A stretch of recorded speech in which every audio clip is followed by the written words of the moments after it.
সকলকে জানাচ্ছি শুভেচ্ছা ও ভালোবাসা। আশা করি সবাই ভালো আছেন, সুস্থ আছেন। প্রিয় লিসেনার, আমাদের এই আয়োজনের প্রথম ঘটনা কিন্তু ছিল ইয়ারু। আর এই ইয়ারু ঘটনাটি কিন্তু ঘটেছিল কুষ্টিয়া জেলায়। আপনারা যারা কুষ্টিয়াতে আছেন অনেকেই নক করেছেন, ওই এলাকাগুলো অনেকেই চেনেন, জানিয়েছেন। আর আমাদের রবি ভাই, যিনি মূলত ঘটনা দিয়েছেন, তার বাড়িও কুষ্টিয়া জেলার সদর উপজেলার পেয়ারাতলা নামক স্থানে, যেটা শহর এলাকায় বলতে হবে। আর উনি ইউএসএইডে কর্মরত রয়েছেন, বর্তমানে ফরিদপুরে রয়েছেন। উনি যে কাজটি করেন, ইউএসএইডের এই কাজের একটা দায়িত্ব হচ্ছে কৃষকদের সাথে সরাসরি যোগাযোগ করা। উনি মূলত এখন এই কাজের সাথেই রয়েছেন, বিভিন্ন সময় বিভিন্ন কনস্ট্রাকশন কাজের সাথেও যুক্ত ছিলেন। এই মুহূর্তে কৃষকদের সাথে একটা কমিউনিকেশন রাখার একটা দায়িত্ব ওনার উপর এসে পড়েছে এবং ফরিদপুর জেলার মধুখালীতে এখন উনি অবস্থান করছেন বলে আমাদেরকে জানিয়েছেন। উনি মূলত আরও দুটি ঘটনা পাঠিয়েছিলেন ব্ল্যাক ম্যাজিক রিলেটেড। তার মধ্যে একটি আমাদের দেশের ঘটনা আর একটি থাইল্যান্ডের ঘটনা। আমাদের দেশি ঘটনা যেটি, সেটি কুষ্টিয়া থেকে উনি সংগ্রহ করেছেন। এটারও প্রেক্ষাপট কুষ্টিয়াতে এটা ঘটেছিল। আর অন্য যেটি, সেটি উনি সংগ্রহ করেছিলেন একজন ব্যক্তির কাছে। উনি থাইল্যান্ডের নাগরিক। রবি ভাই যখন মেট্রো রেলে চাকরি করেছেন মাত্র 2 মাস, মেট্রো রেলে বলতে মেট্রো রেল প্রজেক্ট যখন চলে তখন মাত্র 2 মাসের জন্য উনি সেখানে চাকরি করেছিলেন। তো ওখানে তো বিভিন্ন দেশের ইঞ্জিনিয়াররা এসেছিলেন, থাইল্যান্ড, ফিলিপাইন, মালয়েশিয়া সহ চায়না, আরও অনেকগুলো দেশের ইঞ্জিনিয়াররাই তারা এসেছিলেন আর কি। তো তখন থাইল্যান্ডের একজন ইঞ্জিনিয়ারের কাছ থেকে দোভাষীর মাধ্যম দিয়ে ঘটনাটি উনি সংগ্রহ করেছিলেন। মূলত একটা বিশেষ প্রেক্ষাপটে ঘটনাটি উনি সংগ্রহ করেন। শুধু উনি না, ওখানে আরও অনেক বাংলাদেশি ছিলেন, তারাও আগ্রহ ভরে ঘটনাটি শুনেছিলেন আর কি। তো এই দুটি ঘটনা এখন আপনাদের সামনে উপস্থাপন করব। প্রথমেই উপস্থাপন করব বাংলাদেশের ঘটনাটি। তো চলুন শুরু করি সেই ঘটনাটি। এই ঘটনাটি কুষ্টিয়া জেলার আল্লাহর দরগা থানার মাঝদিয়া গ্রামের। সময়টা 2010 সাল। ওখানে একজন ব্যক্তি রয়েছেন, তার নাম হচ্ছে আলম মিয়া। মূলত এই আলম মিয়ার কাছ থেকেই রবি ভাই ঘটনাটি শুনেছিলেন। আর ঘটনাটি মূলত যেই পরিবারের সাথে ঘটেছিল, সেই পরিবারের কর্তার নাম হচ্ছে সাগর। এই সাগর হচ্ছে এই আলম মিয়ার আপন চাচাতো ভাই। এই সাগর সাহেবের 2 জন ছেলে এবং 1 জন মেয়ে। বড় ছেলের নাম হচ্ছে শাহজাহান। উনি বিদেশে থাকেন। 2010 সালে বা 9 সালের দিকে এই শাহজাহানকে বিয়ে দেয়া হয় পার্শ্ববর্তী আরেকটি গ্রামে। তো শাহজাহান তো প্রবাসী ছিলেন। তো বিয়ের পরে দেখা যেত যে শাহজাহান তার স্ত্রীর কাছে ব্যাংক অ্যাকাউন্টে সব টাকাগুলো পাকাতেন আর কি। এই ব্যাপারটা এই সাগর সাহেব এবং তার স্ত্রীর ভালো লাগে না, মানে শাহজাহানের মায়ের ভালো লাগে না। তো নিজের বেটার বউয়ের কাছে টাকা এইগুলো তাদেরকে চেয়ে নিতে হবে বা এরকম কোনো কিছু, এই ব্যাপারটা আসলে ওনারা কোনোভাবেই মেনে নিতে পারছিলেন না। যদিও বা তার বেটার বউয়ের কাছে টাকা আসতো, তো বেটার বউ কিন্তু পর্যাপ্ত টাকা তাদেরকে দিয়েও দিতেন। কিন্তু বিয়ের পরপরই ছেলে তার স্ত্রীর কাছে টাকা দিয়ে দেবে, মা বাবাকে দিবে না, মা বাবাকে সেই টাকা চেয়ে নিতে হবে। না চাইলেও তো বেটার বউ দিচ্ছে, কিন্তু ওই যে ব্যাপারটা একটা ইগো, এই ইগো কাজ করছিল মারাত্মকভাবে। এবং সবচেয়ে বেশি এই ইগোটা কাজ করছিল এই সাগর সাহেবের স্ত্রীর মধ্যে, মানে শাহজাহানের মায়ের মধ্যে। তো শাহজাহানের মা কোনোভাবেই বিষয়টা মেনে নিতে পারছিলেন না, সাগর সাহেবও মেনে নিতে পারছিলেন না। কিন্তু তার মানে এই না যে মেনে না নিয়ে ভয়ঙ্কর কোনো পদক্ষেপ নেবেন, বিষয়টা এরকম না। কিন্তু তার স্ত্রী এমনভাবে ক্ষিপ্ত হয়েছে এবং তার স্বামীকে এক পর্যায়ে কনভিন্স করেই ফেলেন, তা হচ্ছে তার ছেলের বউয়ের উপর ব্ল্যাক ম্যাজিক করতে হবে। শুরুর দিকে তো সাগর সাহেব রাজি ছিলেন না, হাজার হলো ছেলের বউ, এটা কিভাবে সম্ভব। তারপরেও আসলে স্ত্রীর পীড়াপিড়িতে এবং স্ত্রী এমনভাবে তাকে আসলে কান পড়া দিয়েছেন, যার ফলশ্রুতিতে উনি একটা পর্যায়ে বিরক্ত হয়ে বলেন, ঠিক আছে যাব আমি, চলো কোথায় যেতে হবে। তার স্ত্রী বিভিন্ন মাধ্যম দিয়ে আগে থেকেই খোঁজ খবর নিয়ে রেখেছিলেন যে মথুরাপুর নামে একটা গ্রাম আছে ওই দিকটাতে। ওই গ্রামে এক তান্ত্রিক বাস করে। সে মূলত সন্ন্যাসী গোছের এক জায়গায় খুব বেশি দিন থাকে না, বছরখানেক থাকে আবার চলে যায়। এই সন্ন্যাসী গোছের তান্ত্রিক অনেক ব্ল্যাক ম্যাজিক জানে এবং সে বান মারতে পারে, একদম মরণ বান। এটা মারলে মৃত্যু ছাড়া আর কোনো উপায় নেই। তো তার কাছে যান তারা, যাওয়ার পর সব কথা খুলে বলেন। আর তান্ত্রিকরা তো আসলে এটাই চায়, তাদের দরকার টাকা, যত কঠিন কাজ তত বেশি টাকা। তো তান্ত্রিক বলে ঠিক আছে, কাজটা করে দেব, তবে কাজটি করার জন্য বেশ কিছু জিনিস, যেমন কয়েকটা তামার পয়সা, তারপর তার বেটার বউয়ের ব্যবহৃত কিছু কাপড়, তারপর এই যে সাগর সাহেব তারও ব্যবহৃত কিছু কাপড়, আবার তার স্ত্রী যিনি করাচ্ছেন, মানে সাগর সাহেবের স্ত্রী, তারও ব্যবহৃত কিছু কাপড়, তারপর তার বেটার বউয়ের ব্যবহৃত স্বর্ণের ছোটোখাটো কোনো গহনা হলেই হবে আর কি। তো এই সমস্ত জিনিস চান, বেশ কিছু জিনিস, মানে এগুলো অতটা বলতে পারেন নাই যিনি ঘটনা দিয়েছিলেন আর কি, যে আলম মিয়া, উনি অতটা বলতে পারেন না কি কি, মানে যতটুকু উনার মনে ছিল আর কি সেগুলো বলেছিলেন। তার মধ্যে ব্যবহৃত কাপড়ের সংখ্যাটাই বেশি ছিল, বিভিন্ন ধরনের ব্যবহৃত কাপড়। তো যাই হোক, তো এসব কিছুই সংগ্রহ করেন। এর মধ্যে আরেকটা ব্যাপার ছিল, সেটা হচ্ছে প্রত্যেকের রক্ত। প্রত্যেকের শরীরের কনিষ্ঠা আঙ্গুলি, ডান হাত বা বাম হাতের কনিষ্ঠা আঙ্গুলি থেকে 3 ফোঁটা বা তার থেকে বেশি একটু রক্ত লাগবে। এখন রক্ত তো সাগর সাহেব এবং তার স্ত্রী দিতেই পারবেন, কোনো সমস্যা নেই। এখন তার ব্যাটার বউয়ের কাছ থেকে কিভাবে রক্ত সংগ্রহ করবেন, এইটা তো একটা কঠিন ব্যাপার ছিল। তো ওনারা কোনোভাবে এই রক্তটা সংগ্রহ করেছিলেন।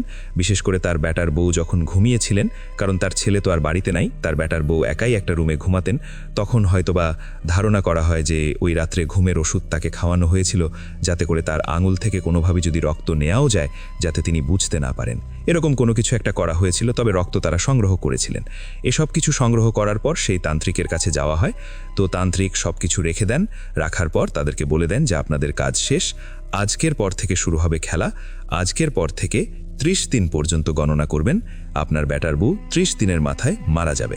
এখন এই যে সাগর শাহেনের স্ত্রী, যিনি মানে শাহজাহানের মা, তিনি বলছেন যে আমি বুঝবো কিভাবে যে আপনার ব্ল্যাক ম্যাজিকের কাজ হচ্ছে বা বান মারা এটা কাজ হচ্ছে। তখন ওই তান্ত্রিক বলে দেন যে আপনার ব্যাটার বউ নিজে থেকেই বলবে, আর আপনারাও বুঝবেন। কি বলবে? তান্ত্রিক বলে দেন যে আপনার ব্যাটার বউ আপনার কাছে এসে বলবে সে একটা অদ্ভুত স্বপ্ন দেখেছে। কি সেই স্বপ্ন? স্বপ্নটা হচ্ছে প্রতি রাত্রে দেহ মানুষের মতো, কিন্তু মাথাটা প্যাঁচার মতো, এবং ওই দেহে বিভিন্ন জায়গায় পালক আছে। শরীর থেকে একটা পালক ছিঁড়ে নিয়ে আপনার ব্যাটার বউয়ের চুলের খোপার মধ্যে গুজে দেবে। এরকম 30 দিন গুজে দেবে। 30তম দিন যখন হয়ে যাবে, ওই রাত্রেও যখন তার মাথায় পালক গুজে দেবে, ওই রাত্রেই তার মৃত্যু হবে। তবে মৃত্যুটা অস্বাভাবিক মৃত্যু ওইভাবে হবে না। হতে পারে সে সিঁড়ি থেকে পড়ে গিয়ে মারা গেছে, হতে পারে সে পানিতে ডুবে মারা গেছে, এমনও হতে পারে যে সে গলায় ফাঁস লাগিয়ে আত্মহত্যা করেছে। তবে এমনভাবে সে মারা যাবে, অন্য কেউ এতে ফাঁসবে না বা ফেসে যাবে না। তো খুশি হয়ে যায় সাগর সাহেব এবং তার স্ত্রী, তারা খুশি মনে চলে আসেন। অপেক্ষায় আছেন কখন তার ছেলের বউ এসে এই অদ্ভুত স্বপ্নের কথা বলবে। তান্ত্রিক আরও একটা বিষয় বলে দিয়েছিলেন, সেটা হচ্ছে যে তার বেটার বউয়ের খাওয়া দাওয়া করতে খুব সমস্যা হবে। তার কাছে মনে হবে তার গলায় পাথর আটকে আছে, কোনো ডাক্তার কবিরা যেটা ঠিক করতে পারবে না। হাজার ওষুধ খেলেও কোনো লাভ হবে না। আর ডাক্তারের কাছে গেলে ডাক্তার গ্যাস্ট্রিকের ওষুধ দিবে, কিছু পরীক্ষা নিরীক্ষা করবে, এন্ডোস্কোপি করতে পারে। এর থেকে বেশি কিছু আর কেউ করবে না। ও যেহেতু খাওয়া দাওয়া করবে না, শরীরটা খুব ক্লান্ত হয়ে যাবে। একদমই যে খাওয়া দাওয়া করতে পারবে না বিষয়টা এরকম না, তবে তার যতটুকু খাবার খাওয়া প্রয়োজন তার থেকে অনেক কম খেতে পারবে।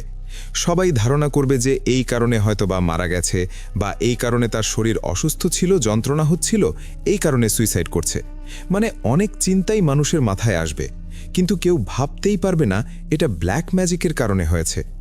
তো এই সমস্ত কথা শোনার পর তারা তো বাসায় চলে আসছেন, অপেক্ষা করছেন পরদিন তার বেটার বউ এসে একটা স্বপ্নের কথা বলবে। ওই রাতে ঘটে খুবই অদ্ভুত এক ঘটনা।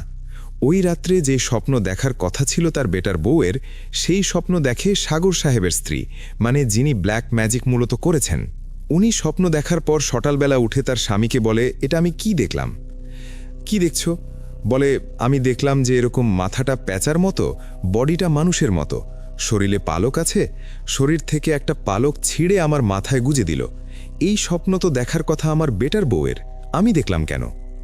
তখন তার স্বামী বলতেছে, আরে ও কিছু না, তুমি আমিও তো রক্ত দিচ্ছি, তুমি আমিও তো আমাদের ব্যবহৃত কাপড় তাকে দিচ্ছি, তোমারও তো ব্যবহৃত স্বর্ণের একটা ছোট অলংকার তাকে দিচ্ছ, হতে পারে যে ও দেখছে তুমিও দেখছো। তো প্রথম রাত্রে তো দেখেছে।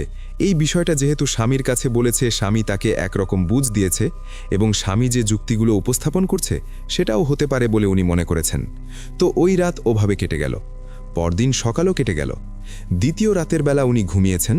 ওই রাতেও উনি একই স্বপ্ন দেখলেন, যে প্যাঁচার মতো কিছু একটা এসে তার মাথায় একটা পালক গুজে দিয়ে গেল। এই পালকটাই প্যাঁচারই পালক। তো এটা দেখার পর রাত্রেই ওনার ঘুম ভেঙে যায়। ওনার স্বামীকে ডেকে তোলেন যে আমি কি দেখলাম এটা? আমি তো আবার স্বপ্ন দেখছি। আমি প্রথম রাত্রে দেখলাম, দ্বিতীয় রাত্রে দেখলাম, মানেটা কি? এরকমটা তো হওয়ার কথা ছিল না। তখন ওনার স্বামী বলে যে ঠিক আছে, আর একটা রাত দেখো কি হয়। সত্যি দ্বিতীয় রাত্রেও দেখা গেল উনি ঘুমিয়েছেন, এরকম অবয়ব এসে তার মাথায় আবারও একটা পালক গুজে দিয়ে গেল। উনি খুব চিন্তিত হয়ে পড়লেন। ওনার স্বামীকে বললেন, স্বামীও চিন্তিত হয়ে পড়ল। না, প্রতিদিন এরকম হবে কেন? 3টা দিন এরকম হয়ে গেল, তার মানে 27 দিন এখনও আছে। এদিকে ওনার কাছে মনে হয়েছে প্রথম দিন উনি যে পরিমাণ খাবার খেয়েছিলেন, স্বাভাবিকভাবে পরের দিন আর অতটা খেতে পারেনি। গলার কাছে কেমন কেমন যেন মনে হচ্ছে। তৃতীয় দিন স্বপ্ন যখন ওটা দেখেছেন, তারপরে ওনার কাছে মনে হচ্ছে উনি খাবার আসলে আগের দিনের মতো খেতে পারছেন না। মনে হচ্ছে ওনার গলায় সমস্যা হচ্ছে। তখনও সমস্যাটা তীব্র হয়নি। এদিকে দেখা যাচ্ছে ওনার বেটার বউ বেশ স্বাভাবিক আছেন, ভালো আছেন। তখন উনি আবার ওনার বেটার বউকে কৌশলে প্রশ্ন করেছেন যে, আচ্ছা মা, তুমি কি কোনো এরকম প্যাঁচা ট্যাচা এরকম স্বপ্ন দেখো কিনা, বা তোমার খাওয়া দাওয়া করতে অসুবিধা হচ্ছে কিনা? তখন উনি আবার উত্তর দিয়েছেন যে, কেন মা, না তো, আমি তো এই টাইপের কোনো স্বপ্ন দেখি নাই, আর আমার তো খাওয়া দাওয়া করতে কোনো অসুবিধা হচ্ছে না, আলহামদুলিল্লাহ, আমি তো ভালো আছি। এই কথা শোনার পর এইবার এই সাগর সাহেবের স্ত্রী তো ভয় পেয়েছেন, নিশ্চয়ই অন্যরকম কিছু হয়েছে। তখন দ্রুত উনি ওনার স্বামীকে নিয়ে, মানে সাগর সাহেবকে নিয়ে, ওই যে মথুরাপুর যে গ্রামটা, ওই গ্রামে যেখানে তান্ত্রিক থাকতো সেখানে চলে গেছে। সেখানে চলে যাওয়ার পর ওইখানে দেখা গেল ওই তান্ত্রিক যে ঝুপড়ির মতো জায়গায় থাকতো সেখানে সে নাই, ঘর ফাঁকা। আশেপাশের লোকজনকে জিজ্ঞেস করা হলে বলে যে তান্ত্রিক তো চলে গেছে, সে সন্ন্যাসী মানুষ, ঠিক ঠিকানা নাই, সে চলে গেছে, আর যাওয়ার আগে কাউকে বলেও যায় নাই। হঠাৎ এক সকালবেলা উঠে দেখা গেল যে সে নাই। ব্যাপারটা কি? তান্ত্রিক কেন হঠাৎ করেই চলে গেল? এমনটা তো হওয়ার কথা ছিল না। এদিকে এই সমস্যা কিন্তু থেমে নাই।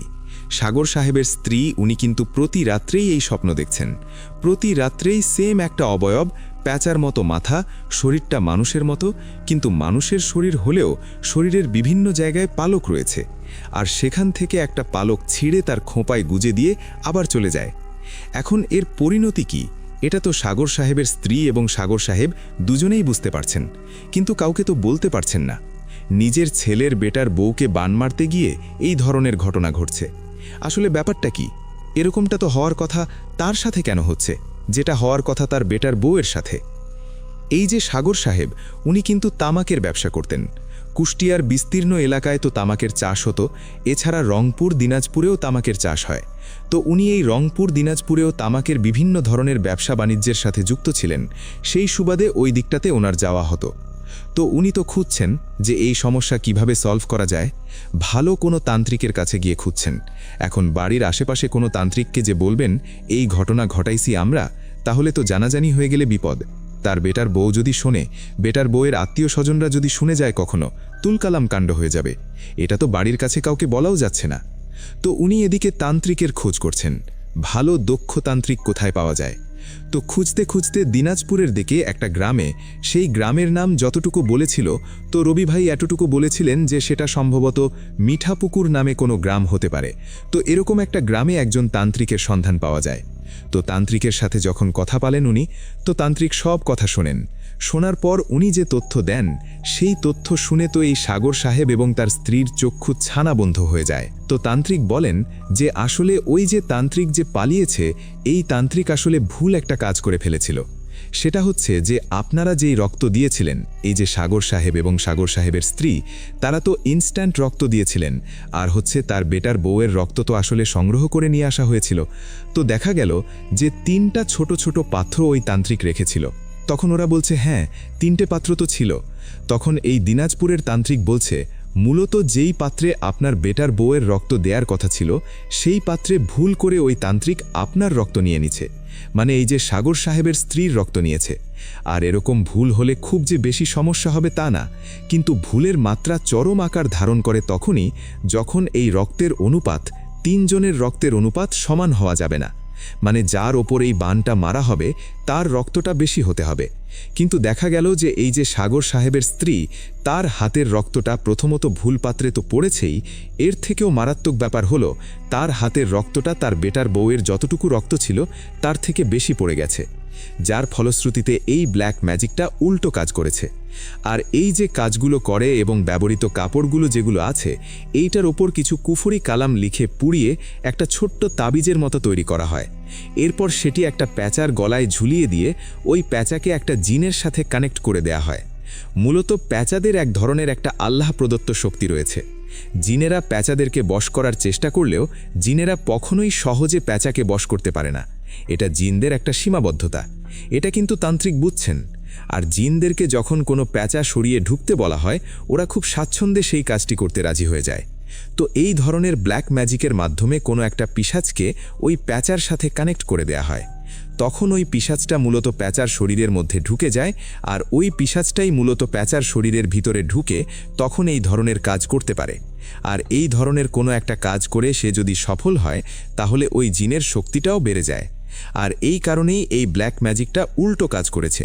আর এই যে সাগর সাহেবের স্ত্রী এই স্বপ্নটা দেখছেন, কিন্তু তার বেটার বউ কিন্তু দিব্যি ভালো, সুস্থ, সে ঘুরে বেড়াচ্ছে, স্বাভাবিকভাবে খাবার খাচ্ছে, কোনো সমস্যা নাই।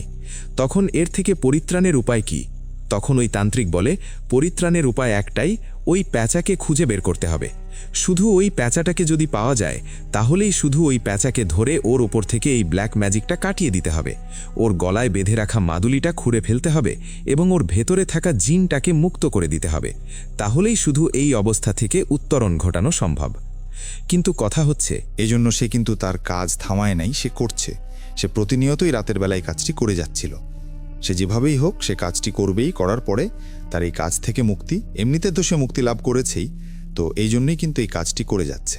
এরপরে ওই হুজুর বলেন যে আসলে আর কোনো উপায় নাই, কারণ ওই প্যাঁচাটাও মারা গেছে, এখন এটা থেকে উদ্ধার পাওয়ার কোনো উপায় নাই। আল্লাহকে ডাকেন, ওই প্যাঁচাটাকে যদি আমরা ভালো জিন দিয়ে ধরতে পারতাম তাহলে নির্দিষ্ট পদ্ধতিতে ওই তাবিজটাকে ধ্বংস করে দিলে ওই জিনটা আর কোনো কিছু করতে পারতো না, বা ওই জিনটা এমনিতেও মুক্ত হয়ে যেত, এই কাজ থেকেও সে মুক্ত হয়ে যেত। কিন্তু ওই কাজটা তোকে করতেই হবে। আর এখন একদম শেষ সময়, তো শোনা যায় যে একদম 29তম দিন বা 28তম দিনে ওই হুজুর এই তথ্যগুলো পরিপূর্ণভাবে সংগ্রহ করতে পেরেছিলেন, যেটা একদম শেষ সময়। মন খারাপ করে ফেরত আসেন এই সাগর সাহেব, এবং শুরুর দিকেই তো বলে দেয়া হয়েছিল, এবং পরবর্তীতে ওই হুজুরও বলেছিলেন যে আপনার স্ত্রীর মৃত্যুটা আপাতত দৃষ্টিতে স্বাভাবিকভাবেই হবে। আর এটাও বলে দিয়েছিলেন যে জন্ম, মৃত্যু, বিয়ে সব কিছু আল্লাহর হাতে। কিন্তু জিনেরা কিভাবে ব্ল্যাক ম্যাজিক করে নির্দিষ্ট সময়ের মধ্যে কারো মৃত্যু নিশ্চিত করতে পারে? যদি কাউকে বিষ খাওয়ানো হয়, যিনি খাওয়ালেন তো তিনি তো জানছেন যে এটা খাওয়ালে ওই ব্যক্তির মৃত্যু হবে। আল্লাহ ওইভাবেই তার ভাগ্য লিখে রেখেছিলেন যে এভাবে একজন ব্যক্তি বিষ খাওয়াবেন, তার মৃত্যু হবে। তো যেই ব্ল্যাক ম্যাজিক করুক না কেন, আল্লাহ হয়তোবা ওভাবেই তার ভাগ্য লিখে রেখেছিলেন, যার ফলশ্রুতিতে তার ওভাবেই মৃত্যু হয়। আর আল্লাহ না চাইলে তো যেই ব্ল্যাক ম্যাজিক করুক কাজ হবে না, আল্লাহ হেফাজত করবেন। তো আল্লাহ ভাগ্য তো ওভাবে লিখে রেখেছিলেন, এজন্যই এই কাজগুলো এভাবে হয়ে যায়। আর আগুন পানির প্রভাব যেরকম হয়, ব্ল্যাক ম্যাজিকের প্রভাবটাও এরকম হয়। আগুনের কাছে গেলে শরীর তাপ লাগে, আগুনের খুব বেশি কাছে গেলে শরীর পুড়ে যেতে পারে।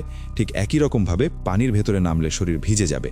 একই রকমভাবে ব্ল্যাক ম্যাজিক করা হলেও এই আগুন পানির প্রভাবের মতোই তার উপর প্রভাব পড়বে যদি আল্লাহ হেফাজত না করেন। এরকমটাই হুজুর বলে দিয়েছিলেন। মন খারাপ করে ফেরত আসেন। এদিকে তার স্ত্রীর অবস্থা খুবই খারাপ। তার স্ত্রী বুঝতে পেরেছেন তার আর বাঁচার উপায় নাই, কিন্তু এভাবে যে মৃত্যুবরণ করতে হবে এটা উনি তো ভাবেন নাই কখনোই। তবে উনি নিজের ভুল বুঝতে পেরেছিলেন, কিন্তু কাউকে বলতে পারেন নাই। ওনার স্বামীকে উনি বলতেন, আফসোস করতেন যে আহা কি করলাম আমি, আহা নিজের বেটার বউকে মারতে গিয়ে এরকম সমস্যায় পড়ে গেলাম, আল্লাহ কি আমারে মাফ করবে? যাক, উনি ওনার ভুল বুঝতে পেরেছিলেন। 30তম রাত্রে একসাথেই শুয়েছিলেন কিন্তু এই সাগর সাহেব এবং ওনার স্ত্রী। হঠাৎ করে সাগর সাহেবের ঘুম ভেঙে যায়। উনি ঘুম ভেঙে দেখেন যে ওনার স্ত্রী ওনার রুমের যে সিলিং ফ্যান ছিল, এই সিলিং ফ্যানের সাথে গলায় ফাঁস লাগিয়ে আত্মহত্যা করেছেন। উনি তো চিৎকার চেঁচামেচি শুরু করেন, লোকজন চলে আসে অন্য ঘর থেকে। এরপর পুলিশকে খবর দেওয়া হয়, লাশ পোস্টমর্টেম করা হয়। সকালে বলেন যে খুব অসুস্থ ছিল, তো খুব যন্ত্রণা হচ্ছিল, খেতে পারছিল না, এই জন্য হয়তোবা এই যন্ত্রণা থেকে মুক্তি পাওয়ার জন্য আত্মহত্যা করেছে। আবার অনেকে বলেন হয়তোবা মনে মনে কি কষ্ট ছিল কেউ তো জানে না, এজন্য আত্মহত্যা করেছে। এক একজন এক এক রকমভাবে কথা বলছিলেন আর কি। আসলে ওনার স্বামী তো জানতেন কি হয়েছিল। পরবর্তীতে আবারও প্রাগপুরের সেই বিজিবি ক্যাম্পের ওই হুজুরের সাথে দেখা করেছিলেন। সেই হুজুর একটু ঘণ্টাখানেক সময় নিয়ে বলেছিলেন মূলত যেই জিনটা এই কাজ করার দায়িত্ব পেয়েছিল, সেই জিনটা রাতের বেলা সে পালক গুজে দিয়েছিল স্বপ্নের মধ্যে, কিন্তু সে পরবর্তীতে এসেছিল বাস্তবে এসে তার স্ত্রীর চুলের মুঠি ধরে ঠিক যেই জায়গাতে পালক গুজেছিল ঠিক ওইখানে ধরে উঁচু করে নিজের হাতে গলায় ফাঁস লাগিয়ে দিয়েছে এবং হত্যা করেছে। আল্লাহ উনার ভুল ত্রুটি ক্ষমা করুন। অন্যকে বিপদে ফেলতে গেলে কখনো কখনো এমন বিপদে আমরা পড়ে যেতে পারি যে বিপদ থেকে উদ্ধার পাওয়ার আর কোনো সুযোগ নাই। মানুষের ক্ষতি করতে করতে একটা পর্যায়ে এমনভাবে এসে মানুষ আটকে যায় যেখান থেকে বের হওয়ার কোনো উপায় থাকে না। এজন্য পবিত্র কুরআনে আল্লাহ বলেছেন, নিশ্চয়ই আল্লাহর পাকড়াও অনেক কঠিন। আল্লাহর পাকড়াও যখন কেউ পড়ে যাবে এর মধ্যে, তখন আর বের হওয়ার কোনো সুযোগ থাকবে না। এভাবেই কেউ ভুল করে ফেলবে, মানুষ বিপদে পড়ে যাবে, অথবা আল্লাহ তাআলা সরাসরি তাকে পাকড়াও করবেন। আল্লাহ হয়তোবা প্রত্যক্ষভাবে করবেন অথবা পরোক্ষভাবে করবেন, কিন্তু করবেনই যদি এভাবে কেউ মানুষের ক্ষতি করার চেষ্টা করে। প্রিয় লিসেনার, এখান থেকে আমি একটি ঘটনা বলবো না, তবে আমি একটা পরামর্শ দিব। সেই পরামর্শ হচ্ছে যে বিশেষ করে মহিলাদেরকে পরামর্শ দিব। আমার চ্যানেলের যারা লিসেনার রয়েছেন, পুরুষ সদস্য যারা শুনছেন, তারাও আপনাদের বাড়ির মহিলাদেরকে এই বিষয়টা অবগত করবেন। আর যারা নারী সদস্য যারা আছেন বা নারী লিসেনার যারা আছেন, তারা তো আছেন, তারাও শুনছেন, তাদের উদ্দেশ্যে বলবো, আপনাদের ব্যবহৃত কোনো কাপড় যদি কেউ আপনাদের কাছে ধার চায়, হতে পারে কোনো কাপড়, বোরখা, অনেক কিছু হতে পারে, গহনা হতে পারে, যে একটা দাওয়াতে যাব, পরে যাব, আবার এসে দিয়ে দিব। মহিলাদেরকে ব্ল্যাক ম্যাজিক করার অন্যতম পদ্ধতি হচ্ছে এটা। আপনজন এভাবে ব্ল্যাক ম্যাজিক করবে, আপনার ব্যবহৃত কাপড় ধার নিয়ে যাবে, পরে দেখবেন ওই কাপড়ের এমন কোনো একটা জায়গায় কাটা রয়েছে, ছেঁড়া রয়েছে, খুব সূক্ষ্মভাবে কেটে নেওয়া হয়েছে। এমন হতে পারে ওই কাপড়ের সুতা খুলে নিয়ে যেতে পারে, কাটাও থাকবে না, কিচ্ছু থাকবে না, ওটা দিয়েই কাজ ঘটিয়ে ফেলবে। আপনার ব্যবহৃত কোনো একটা স্বর্ণালঙ্কার হতে পারে, অন্য অলঙ্কারও হতে পারে, সেটা দিয়ে ব্ল্যাক ম্যাজিক করবে, হুবহু ওই আরেকটা জিনিস আপনাকে এনে ফেরত দিয়ে যাবে। আপনি তো বুঝতে পারবেন না। এমন বহু ঘটনা ঘটে। পুরুষদের ক্ষেত্রেও একই ঘটনা ঘটতে পারে। ব্যবহৃত কাপড় চেয়ে নিয়ে যেতে পারে অথবা চুরিও করতে পারে। এজন্য বলা হয় যে যখন কোনো কাপড় শুকাতে দেবেন, গুনে গুনে দিবেন। বাচ্চার কাপড়ও কয়টা দিয়েছিলেন, কয়টা ফেরত আনলেন।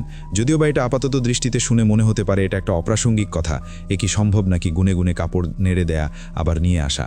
হ্যাঁ, আপনার আশেপাশে এমন কিছু দুষ্টু লোক ঘুরে বেড়াতে পারে যারা এগুলো চুরি করে নিয়েও কিন্তু অনেক ধরনের ব্ল্যাক ম্যাজিক করতে পারে।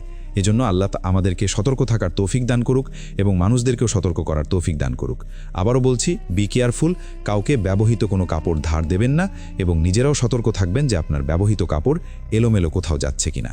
এই ধরনের ক্ষতি করার লোক আমাদের আশেপাশে বহুত রয়েছে, এজন্য আমরা সতর্ক থাকব। ধন্যবাদ জানাচ্ছি আবারও রবি ভাইকে। আর রবি ভাই মূলত এই আলম মিয়ার কাছ থেকেই ঘটনা পেয়েছেন, যে আলম মিয়ার চাচাতো ভাই হচ্ছে সাগর। এই সাগর সাহেব 2015 সালে স্বাভাবিকভাবে মারা গিয়েছিলেন। মূলত এই সাগর সাহেব এই আলম মিয়ার কাছে এসে এই ঘটনাটি পুঙ্খানুপুঙ্খভাবে বলেছিলেন। এই আলম মিয়া উনি যখন ঘটনাটি শোনেন, তখন এই সাগর সাহেব বলেছিলেন যে মানুষকে এই ঘটনাটি বলো, কিন্তু আমার নাম বলার দরকার নাই। এর পিছনে কারণ রয়েছে। এখন পর্যন্ত এই যে সাগর সাহেবের ব্যাটার বউ, মানে শাহজাহানের যিনি স্ত্রী, উনি এখন পর্যন্ত জানেন না যে তার উপর ব্ল্যাক ম্যাজিক করতে গিয়ে তার শাশুড়ি মারা গেছে। তাহলে বুঝতেই পারছেন বিষয়টা কতটা সেন্সিটিভ। তো এখানে কিছু কিছু ক্ষেত্রে আমরা ছদ্মনাম ব্যবহার করেছি, তবে গ্রামের নাম, অন্যান্য জিনিসগুলো সবই ঠিক আছে। আল্লাহ আমাদেরকে হেফাজত করুন। প্রিয় লিসেনার্স, চলুন চলে যাব আমাদের এবারের আয়োজনের দ্বিতীয় এবং শেষ ঘটনায়। এই ঘটনাটি রবি ভাই কার কাছ থেকে পেয়েছেন এটা শুরুর দিকে বলেছি। তো মূলত কাজের ফাঁকে বেশ কয়েকজন ইঞ্জিনিয়ার আর উনি ঢাকা শহরের নাম করা একটা বিরিয়ানির আউটলেটে গিয়েছিলেন বিরিয়ানি খেতে। তো সেখানে থাইল্যান্ডের একজন ইঞ্জিনিয়ার, যার নাম হচ্ছে জো, তার পৈতৃক নিবাস থাইল্যান্ডের সুক থাই প্রদেশে। তো ওখানে যাওয়ার আগেও রবি ভাই সহ আরও অনেকেই লক্ষ্য করেছিলেন যে ওনার থুতনি এইখানটাতে, মানে নিচের ঠোঁটের নিচে একটা সর্পিল আকার একটা কাটা দাগ। কাটা দাগ সাধারণত এরকম হয় না, হয়তোবা এক পাশে কাটা থাকে, সেটা আঁকাবাঁকা হতে পারে, কিন্তু এই রকম হয় না। এরকমভাবে সুনিপুণভাবে কেউ কাটে না বা হঠাৎ করেও কেটে যায় না। এটা উল্কির মতো মনে হলেও এটা উল্কি না, এটা কাটা দাগ। তো এই বিষয়ে ওনাকে বিভিন্নভাবে বিভিন্ন সময় প্রশ্ন করা হলেও উনি বলেছেন কোনো একটা সময় পরে জানাবেন। কখনো জানাবেন না এটা বলেন নাই, বলছেন পরে একটা সময় জানাবো। তো যেহেতু ওনারা রিল্যাক্সে সেখানে গিয়েছেন, আর একজন অনুবাদকও ছিলেন, ইন্টারপ্রেটার বলা হয় যাকে, তো তার মাধ্যম দিয়েই মূলত একটি ঘটনা শেয়ার করেন। তো চলুন সেই ঘটনাটি এখন আপনাদের সামনে উপস্থাপন করি। এই যে জোয়ের দাদার বাবা, আমরা তাকে বড় দাদাই বলছি আমাদের বোঝার সুবিধার্থে, উনি এই সুকথাই প্রদেশের যেই জায়গাটাতে থাকতেন সেখানে অধিকাংশ মানুষই মৎস্যজীবী ছিলেন। ঘটনাটি অনেক আগের, 1920-21 সালের ঘটনা বলে এই জো জানিয়েছিলেন রবি ভাই সহ আরও অনেকের কাছে, যখন ঘটনাটি বলেছিলেন আর কি। তো যাই হোক, এই দাদার বাবা, আমরা বোঝার সুবিধার্থে বড় দাদা বলছি। তো এই বড় দাদা উনি যেই জায়গাগুলোতে মাছ ধরতে যেতেন, অনেকেই সেখানে মাছ ধরতে যেতে চাইতেন না, সাহসী পেতেন না। উনি অনেক মাছ পেতেন এবং উনি ওনার আর্থিক অবস্থায় মাছ ধরেই পরিবর্তন করে ফেলেছিলেন, যেটা কিন্তু অনেকেরই ঈর্ষার কারণ ছিল, কারণ অনেকেই মাছ পেতেন না বা অল্প মাছ পেতেন, খালি হাতে আসতেন। কিন্তু উনি সবসময় কিভাবে যেন অনেক মাছ পেতেন। আবার দেখা যেত যে উনি এমন এমন মাছ পাচ্ছেন যেগুলো আসলে এক একটার দাম অনেক। এভাবে ওনার ভাগ্য আসলে ফিরে যায়। ওনার 7টা ছেলে 5 মেয়ে ছিল, ভালোই চলছিল সব কিছু।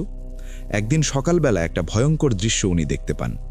ওনাদের ফ্যামিলির একটা রেওয়াজ ছিল, যেটা ওই সুকথাই প্রদেশের অনেক ফ্যামিলিতেই এটা মেনটেন করা হতো। সেটা হলো পরিবারের যতজন সদস্যই থাকুক না কেন, প্রত্যেকের জন্য আলাদা রুম, রুম যদি বড় করে দেয়া না যায়, তারপরও ছোট ছোট রুম হলেও আলাদা রুম থাকবে। এটা একটা ব্যক্তিগত নিরাপত্তা, পার্সোনাল প্রাইভেসি আমরা যেটাই বলি না কেন, এর জন্য আলাদা রুম করা থাকে আর কি। তো ওনার 7 ছেলে 5 মেয়ের জন্য এভাবেই আলাদা আলাদা রুম করা ছিল। তো ওনার যিনি বড় মেয়ে, তাকে মৃত অবস্থায় তার রুমে পাওয়া যায়। সে উপুর হয়ে শুয়ে আছে, কিন্তু তার মাথাটা উল্টো দিকে ঘোরানো। উপর দিকে শুয়ে থাকলে মাথাটাও তো বালিশের মধ্যে গোজা থাকবে, কিন্তু না, চিত হয়ে যেভাবে মাথাটা আমাদের যেদিকে থাকে তার মাথাটা ওই দিকে ঘোরানো। মনে হচ্ছে তার মাথাটা ঘুরিয়ে এইভাবে করে দেয়া হয়েছে, আর সে মৃত অবস্থায় পড়ে আছে। এটা দেখে তো উনি চিৎকার চেঁচামেচি শুরু করেন। অন্য যারা লোকজন ছিল তারাও চলে আসে, কিন্তু কিভাবে সে মারা গেল এই জিনিসটা কোনোভাবে শনাক্ত করা যাচ্ছে না। তার কোনো চিৎকার চেঁচামেচি শোনা যায় নাই। তার ঘরের দরজা ভিতর থেকে লক করা, অন্য কেউ আসলে তো দরজা ভেঙে বা খুলে ঢুকবে, আবার বের হয়ে গেলেও তো নিশ্চয়ই ভিতর থেকে লক করা থাকবে না। সব কিছু পরিপাটি আছে, ধস্তাধস্তির কোনো চিহ্নই নাই বিছানার উপরে। তাহলে সে মারা গেল কিভাবে? প্রিয় কন্যা সন্তানের মৃত্যুর শোক কাটিয়ে ওঠার 7টা দিনও সময় পান নাই উনি। 7 দিনের দিন তার আরও একটি মেয়ে মারা যায়, ঠিক একই রকমভাবে। কে মারল কোনো সূত্রই পাওয়া যাচ্ছে না, কোনো ক্লু নাই। এই ধরনের মৃত্যু যদি কারো হয়ে থাকে, তাহলে পুলিশও তদন্ত করে এর কোনো কুল কিনারা করতে পারে না। আর ওই সময় ওই সুকথাই প্রদেশের প্রত্যন্ত অঞ্চলে 1920-21 সালের কথা। তখন ওখানকার এই পুলিশ সিস্টেম কেমন ছিল তা আমরা জানি না, তবে বাংলাদেশের প্রেক্ষাপটে যদি আমরা চিন্তা করি, ওই সময় তো আসলে এরকমটা ছিল না। অনেক দূরে দূরে থানা থাকতো, চৌকিদার গ্রাম পাহারা দিত, এরকম চলতো আর কি আমাদের ওই সময়টাতে এদেশে। আর ওখানে তো অনেক দুর্গম এরিয়া রয়েছে। এখন কার কাছে যাবেন, কি বিচার দিবেন, এই সমস্যার সমাধান কিভাবে হবে, উনি না কোনো কিছু বুঝতে পারছিলেন না। তো ওনার এক বন্ধু ছিল যে নাকি টুকটাক কবিরাজি জানতেন আর কি। তার কাছে গিয়ে এই বিষয়টা যখন শেয়ার করেন, তখন এই লোকটা বলে, আরে কোনো মানুষই করতেছে, ভালো করে খোঁজ খবর নাও। আসলে উনি এই বিষয়ে কোনো পদক্ষেপই নিতে পারবেন না, বা এই বিষয়ে তার কোনো জ্ঞানই নাই। এটা উনি এড়িয়ে যাওয়ার জন্যই মূলত তাকে একটা বুঝ দিয়ে দেন আর কি। মেয়েটা যখন মারা গেল, দুইটা মেয়ে 7 দিন ব্যবধানে। এরপরে 14তম দিনে, মানে মারা যাওয়ার পরেও যদি আমি 1, 2, 3 এরকম গুনতে থাকি, এরকম 14তম দিনে আরেকটি ভয়ঙ্কর ঘটনা ঘটে, যেটি হচ্ছে ওনার একটা ছেলে, যে বড় ছেলে, সে মারা যায়। ঠিক একই রকমভাবে সেও তার রুমে ছিল, ঠিক একই রকমভাবে মারা গিয়েছে। এখন মৃত্যুর ধরনটা একই রকম, তার মানে একই ব্যক্তি এটা করছে, কিন্তু কেন করছে, কোথা দিয়ে আসে কোথা দিয়ে যায়, কেউ তো বুঝতে পারে না। উনি তার বড় ছেলের শোক আর সামলাতে পারছেন না, কারণ তার 7টা ছেলেই সুস্থ স্বাভাবিক। আর ওই এলাকাতে যার যতগুলো ছেলে থাকতো তার মর্যাদা তত বেশি থাকতো। যে কর্মক্ষম ছেলে যার যত বেশি, তার গর্বটাও তত বেশি থাকতো, এরকম চিন্তা করা হতো আর কি। তো ওনার বড় ছেলেই এভাবে মারা গেলেন। বিষয়টা তো স্বাভাবিক অবশ্যই না, কিন্তু উনি কুল কিনারা করতে পারছিলেন না যে কেন এটা হচ্ছে। তবে উনি একটা বিষয় খেয়াল করলেন, সেটা হচ্ছে ওনার প্রথম মেয়ের মৃত্যু যখন হলো, এরপরে ড্যাপটা ছিল 7 দিন, তারপরে আরেকটা মেয়ের 7 দিনের পরে আরেকটা মেয়ের মৃত্যু হলো। তার মানে এরপরে আবার যেটা হলো সেটা হলো 14 দিন। মেয়েদের মৃত্যু 7 দিনের গ্যাপে হচ্ছে, আর ছেলেদের মৃত্যু 14 দিন গ্যাপে হচ্ছে। তার মানে পরবর্তীতে আবার যদি কোনো কিছু আসে, তাহলে আবারও 14তম দিনে হতে পারে। উনি চিন্তা করলেন, এইবার পাহারা বসাবো, দেখি কে আসে আমার বাড়িতে, কার এত বড় সাহস। উনি ওনার অন্য সন্তানদেরকে বললেন যে পাহারায় থাকতে হবে, কোনো ধরনের কোনো ভুল করা যাবে না। তো উনি এটাও বুঝেছিলেন যে যেহেতু বড় সন্তান থেকে শুরু হচ্ছে, প্রথমে বড় মেয়ে মারা গেল, তার ঠিক ইমিডিয়েট পরের মেয়ে মারা গেল, আবার বড় ছেলে মারা গেল, তার ঠিক পরের ছেলে মারা যাবে, এভাবে 2 জন করে, একবার মেয়ে একবার ছেলে, আবার মেয়ে আরেকবার ছেলে, এইভাবে ধরবে আর কি। তো উনি তো চিন্তা করেছিলেন যে 14তম দিনে এরকমটা হবে। 14তম দিনে ওনারা সবাই খুব অ্যালার্ট। এই যে বড় দাদা, উনিও তো পাহারা দিচ্ছেন, হেঁটে বেড়াচ্ছেন বাড়ির চারদিকে। আর ওই পাহারাতে এই যে জোয়ের যিনি দাদা, তিনিও তো সময় ছোট ছিলেন খুব, উনিও কিন্তু পাহারায় ছিলেন, হাতে একটা লাঠি নিয়ে। ওনার বয়স ছিল তখন 12-13 বছর এরকম আর কি। 12-13 বছর হলেও অত্যন্ত এলাকার লোক তো, মোটামুটি বেশ শক্ত সমর্থ হয়ে গিয়েছেন আর কি বয়সের তুলনায়। তো উনি পাহারায় আছেন, এদিকে সবাই জেগে আছে যে কেউ কোনো ধরনের কোনো ঘুমানোর চিন্তাই করবে না, সবাই যে যার সাথে গল্প করছে, এরকম করে সবাই মোটামুটি কাজে ব্যস্ত। এর মধ্যে কি হয়েছে, এই যে যিনি জোয়ের দাদা, উনি তো ছোট মানুষ, ওই সময়ের প্রেক্ষাপটে ওনাকে আসলে গুরুত্ব পরিবারের সদস্যরা ওইভাবে দিচ্ছিলেন না। সে ছোট মানুষ, পাহারা দিচ্ছে শখে, এরকম আর কি। তো ওনার ওই পাহারা দিতে একটা জায়গায় বসে ওনার কিছুটা তন্দ্রাচ্ছন্ন ভাব আসে আর কি। তো হঠাৎ করে চি করে একটা শব্দ হয়। অনেক সময় মাইকে খুব চিকন আওয়াজ আসে না, মানুষের ওই মাইকের সাউন্ড বাড়ানো কোনো সময় চি করে একটা শব্দ আসে বা চেয়ে করে একটা শব্দ আসে, ওই রকম একটা মস্তিষ্ক মানে ভেদ করে এরকম একটা শব্দ হয়, প্রচণ্ড মাথা যন্ত্রণা হয় এরকম শব্দের। এরকম একটা চিয়ে করে শব্দ হলো, মনে হলো ওই যে পাশে থাকা বেশ ছোট ছোট ঘর, ওখানে তো অনেকগুলো ঘর আর কি, প্রত্যেকের জন্য ছোট ছোট রুম থাকে আর কি, মনে হলো একটা ঘরের ওই দিক থেকে চিয়ে করে একটা শব্দ বের হয়ে চলে গেল। তো উনি তো ধর্মর করে উঠে বসেন, কি হইল এটা? আর যখনই শব্দ হয়েছে, শব্দ হওয়ার পর যেদিক থেকে শব্দ এসেছে উনি আবার ওই দিকে দৌড়ায় গেছেন। দৌড়ায় যাওয়ার পর ওই ঘরের ভিতরে ঢুকে দেখেন যে একটা ওই ঘরে যিনি থাকতেন আর কি, তিনি হাত পা ছোটাছুটি করছেন আর তার ঘাড়টা ঘুরানো। তো উনি আবার ডাক দিয়েছেন, বড় দাদাকে ডাক দিয়েছেন। তো উনি আস্তে আস্তে দেখে যে তার ছেলের বডি একদম শান্ত হয়ে গেছে, মানে মারা গেছেন। ওই সময় নড়াচড়া করছে, যেহেতু উনি সাথে সাথে গিয়েছিলেন আর কি, মানে জয়ের দাদার সাথে সাথে যাওয়ার পরে। তো ততক্ষণে তো ওনার প্রাণবায়ু বেরিয়ে গেছে, তার ঘাড়টা ওইভাবে ঘোরানো ছিল। এরপরে যখন এই বড় দাদা জয়ের দাদাকে জিজ্ঞেস করলেন যে বাবা তুমি কি দেখেছো, তখন উনি বললেন আমি কিছু দেখি নাই, তবে আমি এরকম একটা শব্দ শুনেছি। জাস্ট খালি শব্দটাই খালি বলতে পেরেছেন যে এরকম একটা শব্দ শুনেছি, কিন্তু আমি কিছু দেখতে পারি নাই। এদিকে এত পাহারা দেওয়ার পরেও যখন মারা গেল, তখন উনি চিন্তা করলেন যে কোনো মানুষের কাজ এটা না, এটা কোনো প্যারানর্মাল জিনিসের কাজ। এই যে বড় দাদা, ওনার আবার একজন বোন ছিলেন যিনি মানে বেশ দূরে থাকতেন। তো ওই সময় তো এরকম মোবাইল ফোন বা এরকম কোনো কিছু ছিল না, প্রত্যন্ত এলাকা। তো ওনার কাছে খবর পৌঁছানো হয় তিনি যেন দ্রুত এই বাড়িতে আসেন। তো খবর পৌঁছানোর সাথে সাথেই উনি যত দ্রুত সম্ভব এই বাড়িতে চলে আসেন। উনি কবিরাজি না জানলেও এই সংক্রান্ত বিষয়ে তার ধারণা ছিল। তার সাথে যখন এই বিষয়টা উনি শেয়ার করার পর তখন উনি বলেন যে ওনাদের এলাকায় একজন তান্ত্রিক আছে, খুবই দক্ষ একজন তান্ত্রিক, তার সাথে এই বিষয়টা নিয়ে আলোচনা করা যেতে পারে। ওখানে যাওয়া হয়, সেই তান্ত্রিকের সাথে কথা বলা হয়। ওই তান্ত্রিক সব শোনার পর উনি বলেন যে এই যে কাজটি প্রতিনিয়ত ঘটে চলছে, এই কাজটি কিভাবে করা হয়েছে, কেন হচ্ছে, এই বিষয়ে কোনো তথ্য জানাটা তার জন্য খুব বেশি অসম্ভব না হলেও এই কাজটির সমাধান ওনার পক্ষে সম্ভব নাও হতে পারে। বরঞ্চ তিনি সমাধানের জন্য চেষ্টা চালালে এটা হতে পারে যে চেষ্টাটা ব্যর্থ হচ্ছে আর ওনার সন্তানরা একে একে মারা যাচ্ছে, সেই সাথে ওই পরিবারের সদস্যরাও একে একে শেষ হয়ে যাবেন। তিনি একটি সমাধান বের করে দেন। তিনি বলেন যে তার একজন ওস্তাদ রয়েছেন, তার কাছে যদি যাওয়া যায়, যার কাছ থেকে উনি এলএম শিক্ষা করেছেন, তাহলে তিনি এই সমস্যার সমাধান করতে পারবেন। উনি এই ধরনের অনেক জটিল বিষয় সম্পর্কে জ্ঞান রাখেন। তবে এই ঘটনার সবচাইতে অদ্ভুত জায়গা হচ্ছে, আমরা সাধারণত দেখি যে এক কবিরাজ আরেক কবিরাজের কাছে পাঠিয়ে দেয়, তিনি অনেক ভালো জানেন। অদ্ভুত ব্যাপার হচ্ছে এই তান্ত্রিকের যিনি ওস্তাদ, সে কোনো মানুষ না, সে একজন জিন। সে জাদুবিদ্যায় পারদর্শী, খুবই শক্তিশালী একটা জিন। তবে এই জিনটা ভালো জিন, সে কখনো কারো ক্ষতি করে না, উপকার করে। সে যে শুধু মানুষের উপকার করে তা না, অনেক শক্তিশালী জিনেরাও তার কাছে এসে বিভিন্ন বিষয়ের সমাধান নিয়ে যায়। আর এই জিনটা মানুষ এবং জিন উভয়কেই বিভিন্ন ধরনের তন্ত্রমন্ত্র শেখায়, যেগুলো শুধু ভালো কাজে ব্যবহার করা যাবে, এই জিনিসগুলো সে শেখায়। তবে তার সন্ধান পাওয়া বা তার কাছে থেকে কোনো এলেম অর্জন করাটা বেশ কঠিন একটি ব্যাপার। তারাই যতটুকু এলেম অর্জন করতে পারছে, মানুষ হোক জিন হোক, তারাই অনেক বড় বড় ধরনের তান্ত্রিক কবিরাজ হয়েছে আর কি। তার মধ্যে এই ব্যক্তি একজন যিনি সরাসরি তার কাছ থেকে এলেম অর্জন করছেন। তো উনি বলে দেন যে কোথায় গেলে তাকে পাওয়া যাবে। তো উনি বলে দেন যে এখান থেকে প্রায় 50 কিলোমিটার দূরে একটা পাহাড়ি জায়গা রয়েছে। তো উনি লোকেশন বলে দেন এবং কাগজে একটা ম্যাপ এঁকে দিয়েছিলেন এবং কোন জায়গায় গিয়ে কি করতে হবে সেই বিষয়ে উনি বলে দিয়েছিলেন। তো উনি বলে দিয়েছিলেন যে সম্পূর্ণ উপোস অবস্থায় যেতে হবে, শুধু পানি খাওয়া যাবে, এছাড়া কোনো ফলমূল, কোনো শক্ত কোনো খাবার খাওয়া যাবে না। তো 50 কিলোমিটার পথ উনি যাবেন, পাহাড়ি রাস্তা, তারপর আবার এই জায়গায় যাওয়ার পর উনি কি আসলে বেঁচে থাকতে পারবেন এত ক্ষুধার্ত অবস্থায়? এবং এখানে একটা কথা আছে, যার সমস্যা শুধু তাকেই যেতে হবে, অন্য লোক গেলে হবে না। এই কারণে ওই তান্ত্রিকও যেতে পারছেন না, কারণ যার সমস্যা তার যেতে হবে।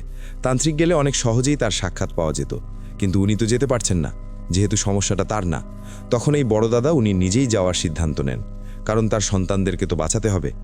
এই জন্য উনি বাড়ি থেকে রওনা দিয়েছেন। ওই যেই ম্যাপিংটা করে দেওয়া হয়েছিল একটা কাগজের উপরে বা এই টাইপের কোনো কিছু জিনিসের উপরে, সেই অনুযায়ী উনি রওনা দিয়েছেন। এই 50 কিলো যেতে ওনার কয়েকটা দিন লেগে যায়। উনি শুধু পানি খেয়েছিলেন। যাওয়ার পথে কিন্তু অনেক লোকালয় পড়েছিল, সেখান থেকে উনি খাবার খেতে পারতেন, কিন্তু উনি খাবার খান নাই। উনি এই ক্ষুধার্ত অবস্থায় সেই ম্যাপ অনুযায়ী নির্দিষ্ট জায়গায় চলে যান। সেই ম্যাপ অনুযায়ী উনি এমন একটা জায়গায় যান যেখানে আশেপাশে কোনো জনবসতি নাই, বেশ কয়েকটা পাহাড় রয়েছে এবং মোটামুটি মাঝারে সাইজের একটা পাহাড়ের একটা জায়গা মনে হচ্ছে একটা গুহার মতো, আর ওই জায়গাটাতে মনে হচ্ছে একটা দরজার মতো কিছু একটা আছে আর কি। তো ওখানে উনি গিয়েছেন, কিন্তু ওই জায়গাটাতে আসার পর কি করতে হবে সেই বিষয় কিন্তু ওই ম্যাপে লেখা ছিল।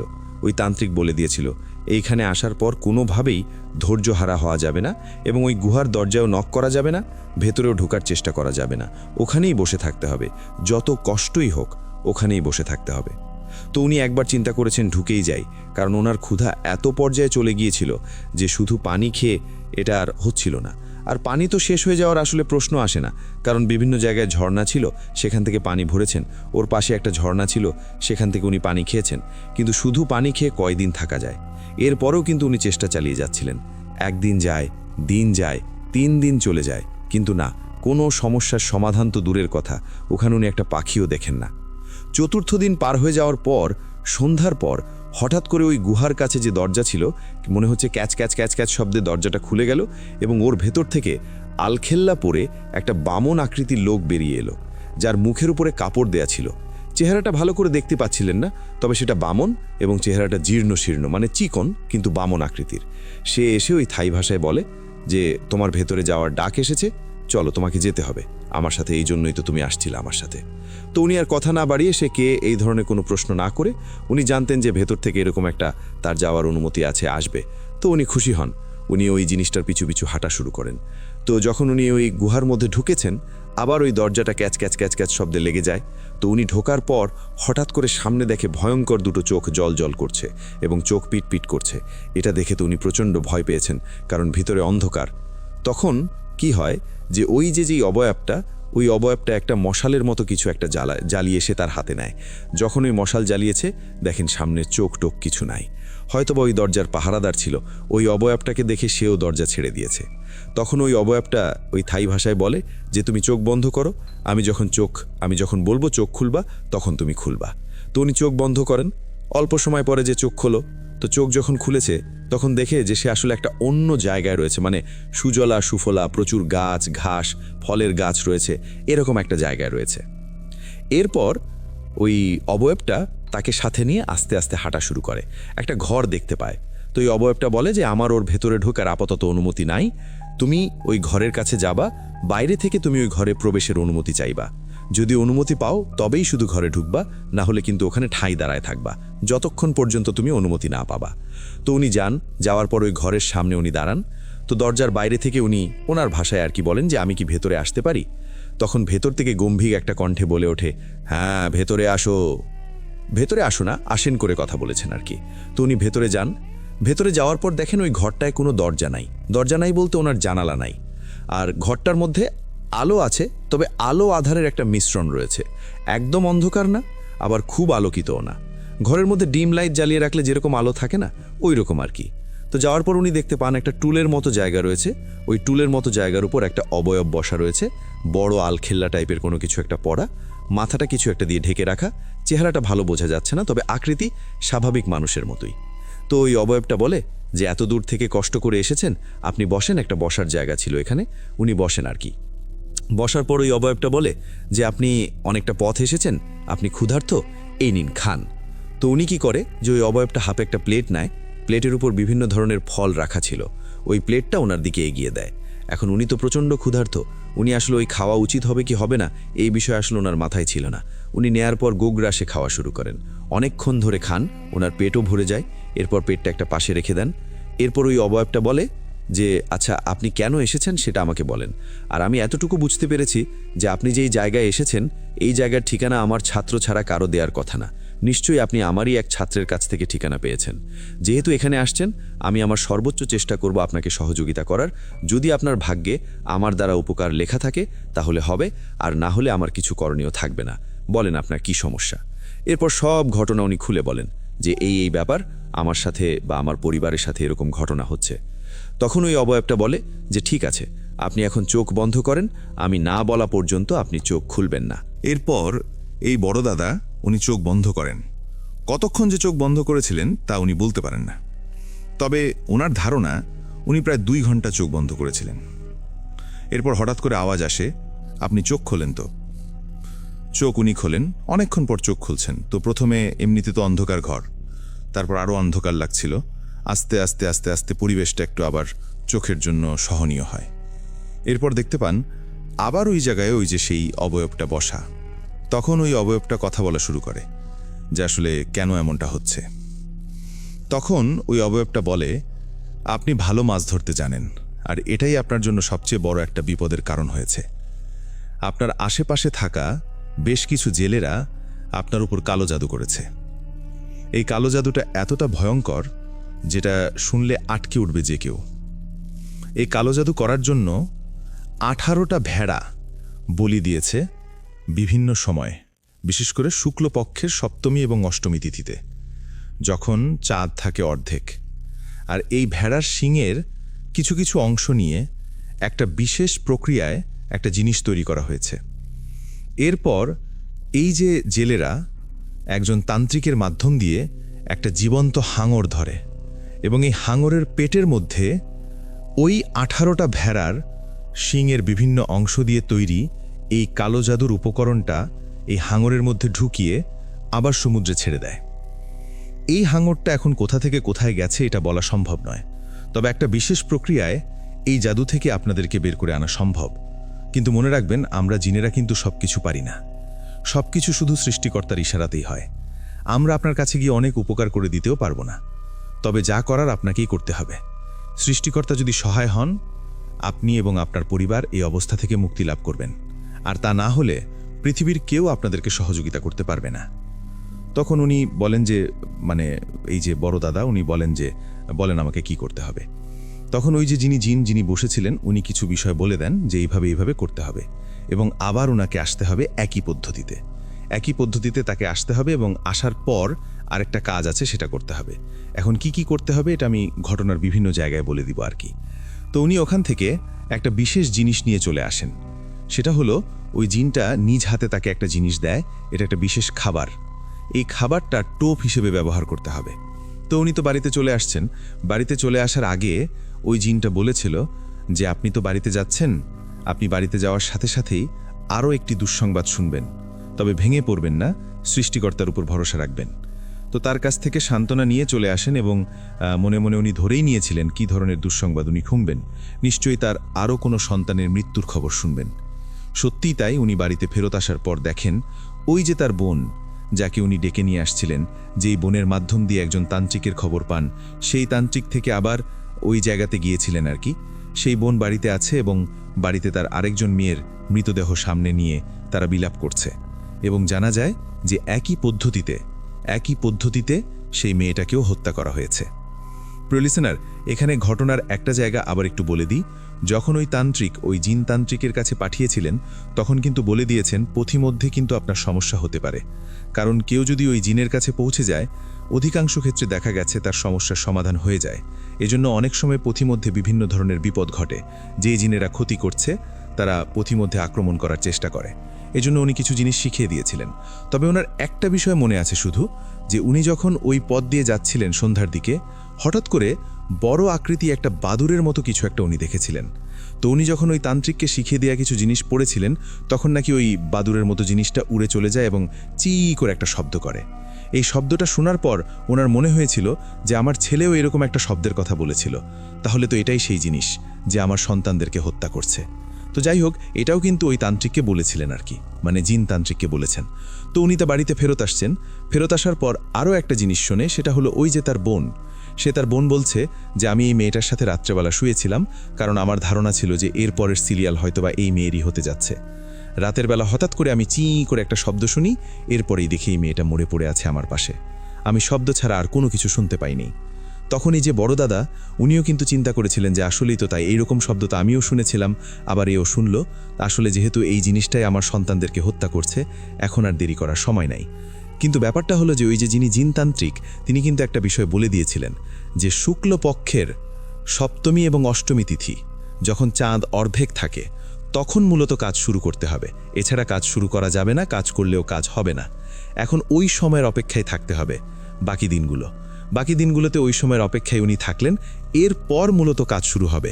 ওইখানে অনেক ধরনের ইনস্ট্রাকশন দেওয়া হয়েছিল। আবার যখন শুক্লপক্ষের নির্দিষ্ট তিথিতে চাঁদ একদম অর্ধেক দেখা যায়, ওই সন্ধ্যায় মূলত উনি কাজ করেন। উনি কি করেছেন, 2টি ভেড়া জবাই করেছেন। জবাই করার পরপর ওই ভেড়ার শিংগুলো উনি কি করেছেন, আলাদা করেছেন। সেই শিং দিয়ে উনি একটা মালা তৈরি করেছেন। সেই মালা উনি গলায় পরেছেন। এরপর উনি ওই ভেড়ার যে লোমগুলো এগুলো আলাদা করেছেন, আলাদা করে একটা কাপড়ের মধ্যে রেখেছেন, একটা পুটুলি তৈরি করছেন আর কি। ওইটা উনি বাসায় রেখেছেন। এরপর ওই যে একটা বিশেষ খাবার দেয়া হয়েছিল, যে খাবারটা টোপ হিসেবে ব্যবহার করতে বলা হয়েছিল, ওই খাবারটা নিয়ে উনি যেখানে মাছ ধরতে যেতেন সেইখানে চলে যান। সেইখানে যাওয়ার পর তাকে বলা হয়েছিল যে আপনি একটা বড়শিতে এই খাবার গেথে পানিতে ফেলবেন। পানিতে ফেলার পর ভয়ঙ্কর আকৃতির একটা কুমির এই টোপ গিলবে, তবে আপনি ভয় পাবেন না।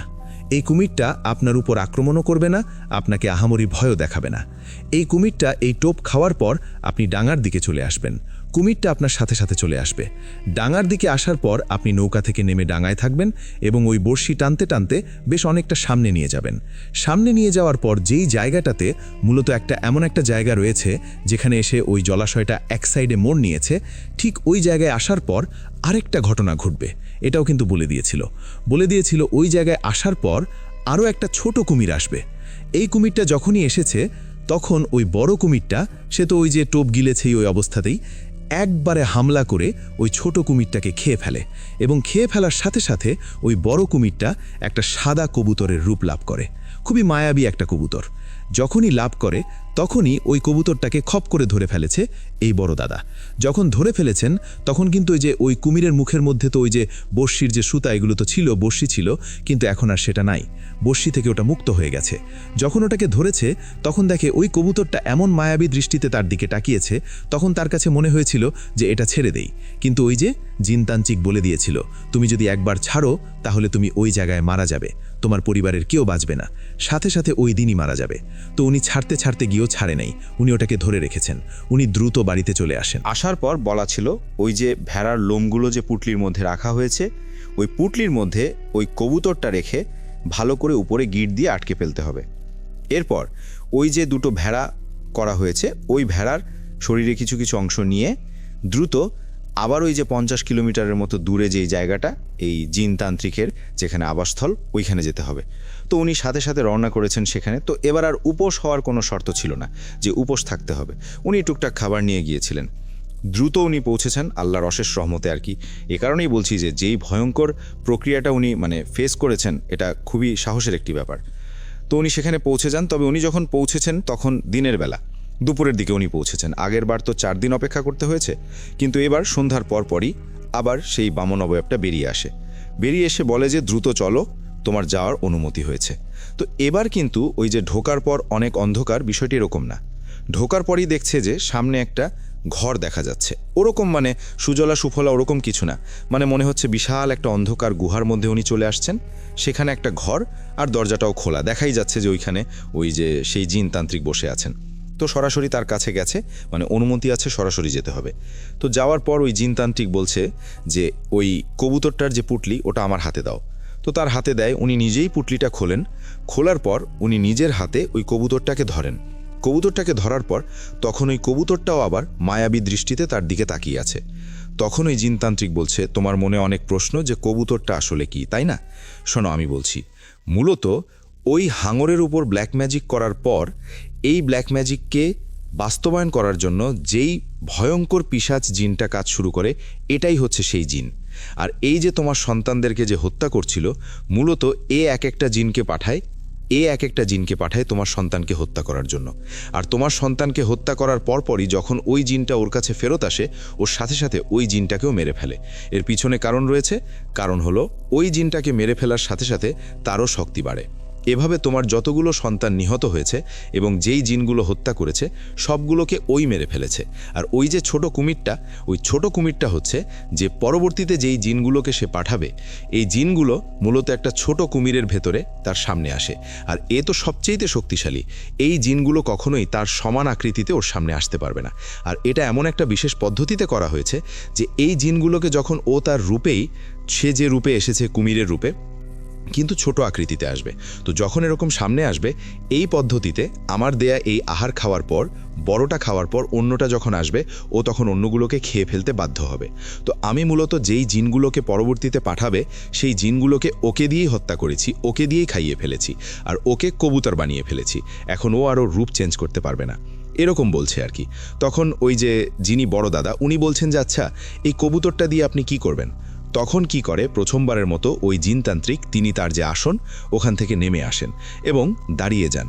তখন এই বড় দাদা দেখেন যে এইটার অবয়ব যখন বসেছিল তখন তো স্বাভাবিক মানুষের মতো লাগছে, কিন্তু এখন মনে হচ্ছে যে এটা লম্বা প্রায় 30 ফুটের মতো। এই 30 ফুট লম্বা একটা অবয়ব মনে হচ্ছে। তখন এই জিনটা কি করে, ওখান থেকে নেমে তার পাশেই থাকা একটা কালো পর্দার মতো আছে, এই পর্দাটা সরিয়ে দেয়। যখনই সরিয়ে দিয়েছে তখনই দেখা যায় যে ওইটার ভেতরে অসংখ্য ছোট ছোট ঘরের মতো, ছোট ছোট কক্ষের মতো, খাঁচার মতো রয়েছে। সেখানে এই রকম সাদা আকৃতির কবুতর অসংখ্য রয়েছে। তখন এই জিনটা বলছে, তুমি এই যে দেখছো কবুতরগুলো, এগুলো কিন্তু স্বাভাবিক কোনো কবুতর না, এগুলো খুবই ভয়ঙ্কর কালো জাদুতে পারদর্শী, যারা মানুষ এবং জিন উভয়েরই ক্ষতি করে। এরা হচ্ছে সেই কবুতর। বিভিন্ন সময়ে আমি এদেরকে বন্দি করিয়ে এখানে আটকে রেখেছি। আমি এদের সবাইকে হত্যা করতে পারি না, কিন্তু বন্দি করে রাখতে পারি। আবার নিজে গিয়েও আমি এদের সাথে যুদ্ধ করতে পারি না, কারণ আমি হচ্ছি বিদ্যা চর্চা করি, এলেম চর্চা করি। আর এই এলেমের মাধ্যম দিয়ে আমি সবার উপকার করার চেষ্টা করি, মানুষ এবং জিন উভয়েরই। যেহেতু আমি নিজে যেতে পারি না, আমার অনুগত কাউকে পাঠাতে পারি না, তারাও বিদ্যা চর্চা করে। এজন্যই আমি মানুষদেরকে দিয়েই কাজগুলো করাই। যারা সাহসী তারা কাজটা করতে পারে, আমার কাছে এনে দিলে আমি এদেরকে বন্দি করে রাখি। তখন এই যে বড় দাদা, উনি বলেন যে তাহলে ও তো বন্দি হয়ে গেছে, আমরা কি বিপদ থেকে মুক্তি পাবো? তখন ওই জিনটা বলে যে তুমি বাড়িতে গিয়ে দেখবা তোমার একটা সন্তান, মানে ছোট সন্তান বাদে সব সন্তান মারা গেছে। তাহলে তোমার একটা সন্তানই শুধু থাকবে, তোমার অন্য সন্তানগুলো এর প্রভাবে মারা যাবে। তবে তোমার ছোট সন্তান সৃষ্টিকর্তার ইচ্ছায় জীবিত থাকবে, আর এই তোমার বংশ রক্ষা করবে। দেরি হলে হয়তোবা তোমার এই ছোট সন্তানও বাঁচত না। যেহেতু তুমি এই কাজটি করতে পেরেছো, সৃষ্টিকর্তার ইচ্ছায় তোমার ছোট সন্তানটি বেঁচে যাবে। এটা ওই জিনটা বলে দেয় আর কি। এবং এটাও বলে দেয় যে তোমার যেই সন্তানগুলো মারা গিয়েছিল, প্রত্যেকের নিচের ঠোঁটের নিচে থুতনির ওপরে একটা চিহ্ন দেখেছিলে, সাপের মতো আঁকাবাঁকা। এটা কিন্তু এই যে জিনটা সাদা কবুতর রূপী, ওর একটা চিহ্ন। তোমার এই ছোট সন্তান একটা সময় এই ছোট সন্তানের থুতনির এখানেও এরকম চিহ্ন দেখা দিবে, এবং ওর থেকে যত সন্তানাদি হবে, ছেলে মেয়ে, প্রত্যেকেরই এরকম একটা চিহ্ন থাকবে। হুবহু এরকম না হলেও কাছাকাছি চিহ্ন থাকবে, এবং যতদিন ওরা জীবিত থাকবে ততদিন এই চিহ্ন বহন করতে হবে। এটাই এই কালো জাদুর একটা ভয়ঙ্কর প্রভাব। তো তখন উনি এটা শোনার পর খুব মনক্ষুণ্ণ হন, মনে কষ্ট পান, এই কারণে যে উনি ওনার আরও কিছু সন্তানদেরকে বাঁচাতে পারবেন না। ওখান থেকে বিদায় নেওয়ার আগে ওই জিনটা বলে দেয় যে তুমি আর কখনো আমার এখানে আসতে পারবা না, তোমার আর এখানে আসার অনুমতি নাই, তুমি এখানে আসার চেষ্টাও করো না, আশা করি তোমার এখানে আর আসার প্রয়োজনও হবে না। তো তাকে বিদায় দিয়ে দেন, এবং বিদায় দেওয়ার সময় ওই জিনটা বলে দেন যে তুমি এখনই চোখ বন্ধ করো, তোমার যখন মনে হবে চোখ খুলবা, কেউ তোমাকে বলবে না যে এখন চোখ খোলো, তবে চোখ খোলার পর তুমি তোমার বাড়িতেই নিজেকে আবিষ্কার করবা। সত্যি ওইখানে ওই জিনটাকে ধন্যবাদ জানিয়ে বিদায় দিয়ে উনি যখন চোখ বন্ধ করেছেন, মোটামুটি 7-8 সেকেন্ড পর উনি চোখ খুলেছেন। তখন উনি নিজেকে নিজের বাড়িতে আবিষ্কার করেন এবং দেখেন যে ওনার অন্য সন্তানগুলো মারা গেছে, তাদের মৃতদেহ সামনে নিয়ে পরিবারের অন্য সদস্যরা বসে আছে। আর যেই ছোট সন্তান যিনি জীবিত ছিলেন, ইনি মূলত এই জয়ের দাদা আর জয়ের দাদার বাবা, ওনারাই মূলত এই কাজটি করেছিলেন আর কি। এই ভয়ঙ্কর এই মৃত্যু খেলায় নিজের সন্তানদেরকে বাঁচানোর জন্য উনি অবতীর্ণ হয়েছিলেন। এখানে ওনার জীবন খুবই হুমকির মুখে ছিল। কিভাবে এরকম একজন তান্ত্রিক জিনের সাথে সাক্ষাৎ করেছিলেন, এটা ভাবতেই গা শিউরে ওঠে। যাই হোক, একটা পর্যায়ে তার মুখেও এ ধরনের চিহ্ন দেখা যায় আস্তে আস্তে, কিন্তু তার থেকে তার যত সন্তানাদি হয়েছে তাদের মুখেও এরকম একটা বিশেষ চিহ্ন রয়েছে। জয়ের রয়েছে, এমনকি জয়ের এক মেয়ে, এক ছেলে, তাদের মুখেও এরকম একটা বিশেষ চিহ্ন রয়েছে। অতটা বোঝা যায় না, তবে রয়েছে। ভালো করে খেয়াল করলে বোঝা যায়, এমনটাই জানিয়েছেন রবি ভাই। তো এই কারণেই মূলত বংশ পরম্পরায় এই ভয়ঙ্কর ব্ল্যাক ম্যাজিকের চিহ্ন ওনারা বয়ে চলেছেন। ওনাদের এলাকায় এখনও নাকি অনেক ভয়ঙ্কর ব্ল্যাক ম্যাজিকের চর্চা হয় মানুষকে ক্ষতি করার জন্য। ওনারা এ ধরনের ব্ল্যাক ম্যাজিকের আশ্রয় নিয়ে থাকেন। তো এটি ছিল ঘটনা। প্রিয় লিসেনার্স, কেমন লাগলো আমাদের ব্ল্যাক ম্যাজিক রিলেটেড এই দুটো ঘটনা? আশা করছি ঘটনাগুলো আপনাদের ভয়ের শিহরণ জাগাতে সক্ষম হয়েছে। ইনশাআল্লাহ এক এক দেশের এক এক কালচার, এক এক ধরন। আফ্রিকার ধরন একরকম, থাইল্যান্ডের ধরন একরকম, এবং বাংলাদেশেও কিন্তু আমরা এমন অনেক ঘটনা শুনতে পাই। হয়তোবা এতটা এক্সট্রিম লেভেলের না হলেও ভয়ঙ্কর ঘটনা তো আছেই ব্ল্যাক ম্যাজিকের। প্রিয় লিসেনার্স, ব্ল্যাক ম্যাজিক যিনি করবেন, যাকে দিয়ে করাবেন, প্রত্যেকেই জাহান্নামী হবেন। এটা আমার কথা না, এটা আল্লাহর কথা। আল্লাহ আমাদেরকে হেফাজত করুন।